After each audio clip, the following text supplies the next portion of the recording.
free till all of us are free. Yeah. None of us are free till all of us are free. Yeah. None of us are free till... I feel that the university has a moral responsibility to divest its funds from South Africa. The money that the university invests in corporations doing business in South Africa helps the apartheid system, the oppression of African people. Free South Africa, divest now. Free South Africa, divest now. Free South Africa, divest now. In 1985, 86, there were protests not only on the University of Missouri campus, but on campuses all across the United States.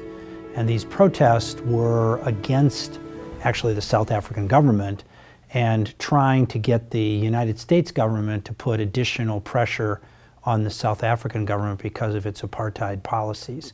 So students were asking campuses to divest from investing in South Africa as a means to increase the international pressure on the South African government.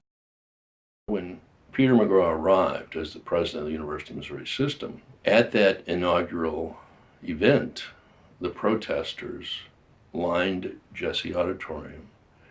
There was a party afterward on the Francis Quadrangle with white tents and all that. And the protesters came out to the quadrangle and basically took over the reception. Peter agreed that day to set up a commission to study the investment policy. The next week, the university established a task force to study its investment policy vis-a-vis South Africa. We recommended that the university divest.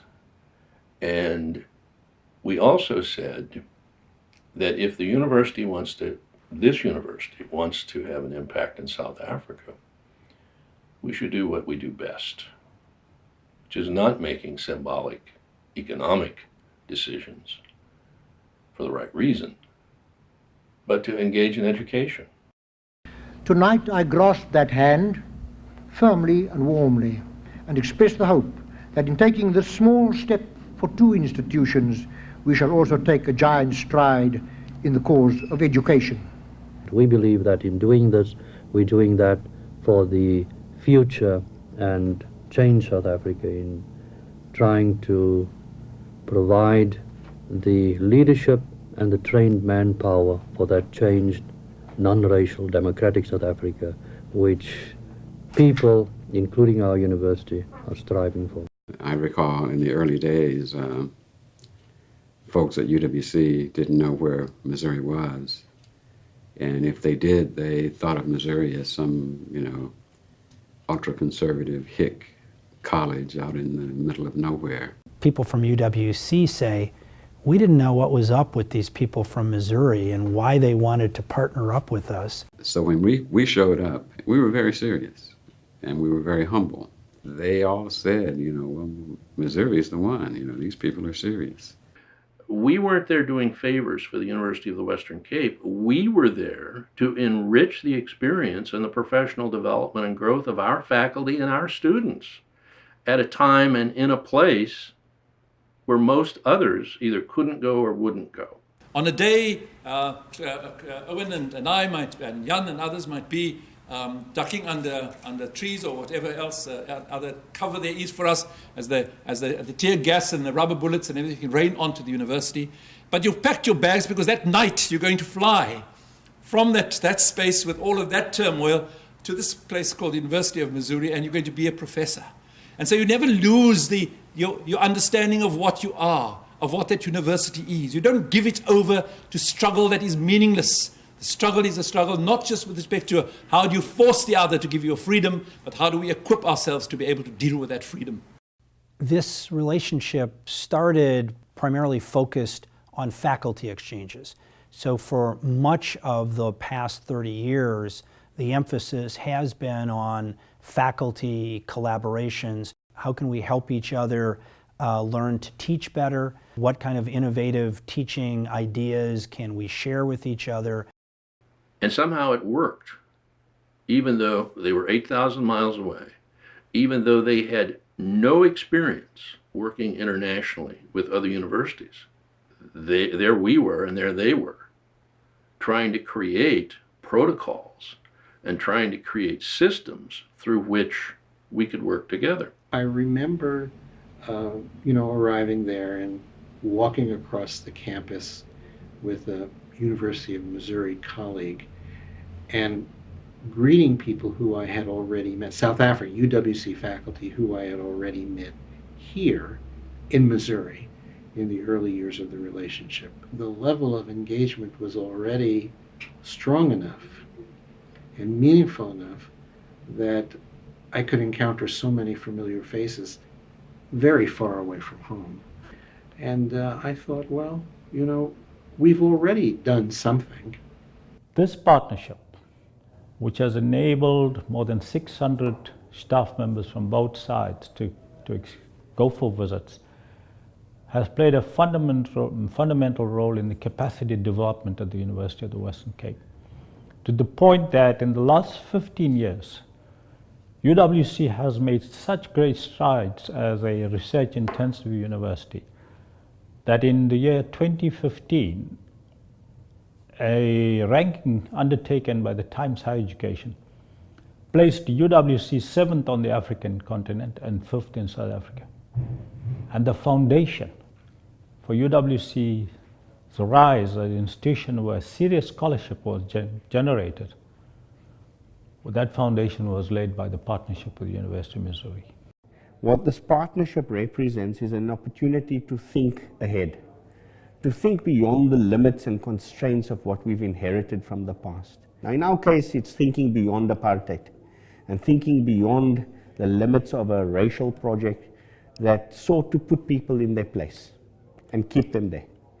And this partnership is an opportunity to think our way out of that predicament, to think our way into a space where we affirm knowledge as a project worth thinking about and worth working with, but also about what the emancipatory potential of knowledge might represent. It's gone from faculty research collaborations to some teaching to also some student exchanges and collaborations. It's grown into a fairly comprehensive program of developing new ideas for both universities. Since 2006, we've made significant progress in opening up more study abroad opportunities for University of Missouri students to go to South Africa. And I think this is an area that I think we can continue to grow in because it provides such a rich experience for our students. I'm sure for the students and for the younger faculty members who had not had that kind of international experience, it was eye-opening, and it's nice to have your eyes opened by people of color. There is a facility there called the Mayabuya Archives, and the Mayabuya Archives are essentially the archives of apartheid. So everything for the almost 40 to 50 years of apartheid is kept there. The newspapers, the cartoons that were done, the audio, the video, the personal papers of people like Mandela and Tutu. And so that's what we're doing, is we're telling those stories. We're telling them in a journalistic style. My vision is one of alliances between North and South, between North, South, and East.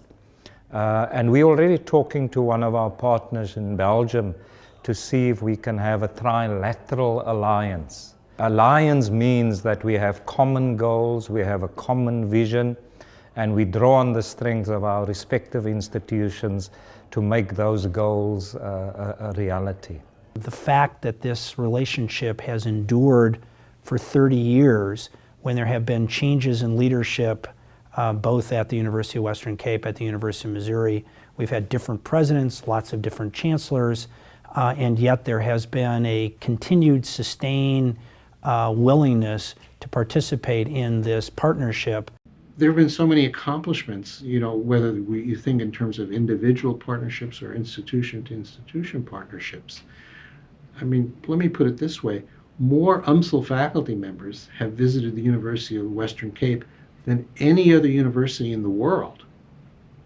Now, that's not to be assumed. It isn't easy. The distances, the logistics are not easy. but somehow we made it work. And it's still working, and it'll probably work for another 30 or 40 years. With the passion that they show, with the commitment that they show, I have no doubt, well after I'm retired, this partnership is going to go to great heights. I think we're doing quite well, all because of those student protests back in 1985, 86. You know, we started very, very small. We started with two very unequal institutions, and look where we are today. So it's a dream worth having. And I just want to say to this university, thank you very much for your commitment to the kinds of things that the University of the Western Cape has had to be doing. It is a university where students have often had to be disturbed by the whiffs of tear gas coming through their lecture windows. It's been a university which has been the site of the struggle for a new kind of South Africa. And the association that it has with this institution will do a great deal to improve the contribution that UWC is going to be making to the new South Africa. Thank you for all the good that is accruing to us as a result of this relationship that has been forged between our university and yours. Of course, now I can say between my university in South Africa and my university in Kansas City.